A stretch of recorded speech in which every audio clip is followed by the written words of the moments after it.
The Check Smart Cruise Control System warning in your Hyundai indicates a problem with the SCC, an advanced system that uses radar and cameras to maintain safe distances. SCC automatically adjusts your vehicle's speed and keeps distance from other vehicles. The most common causes include sensor malfunctions like dirty, misaligned, or damaged sensors, electrical issues such as faulty wiring or blown fuses, software glitches, and environmental factors like heavy rain or road debris. To address the warning, first check for any Hyundai recalls related to your model year on Hyundai's website or the ENSA database. Clean the radar sensor located in the front grille, ensuring it's free from dirt, snow, or debris. A system reset can sometimes clear the warning. Turn off the ignition, wait a few minutes, and restart the car.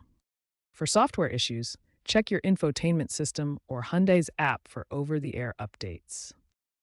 When basic troubleshooting doesn't resolve the warning, a more in-depth diagnosis is needed. Use an OBD2 scanner to check for specific error codes, such as C100 for SCC module failure or C1A68 for radar sensor error. If you are not comfortable using an OBD2 scanner, then take your car to a certified mechanic to have your Hyundai diagnosed. The diagnostic can help to pinpoint the problem and tell you how to resolve the code. If the scanner indicates a specific sensor issue, it might require professional realignment or replacement. Electrical problems may necessitate checking fuses and wiring connected to the SCC module.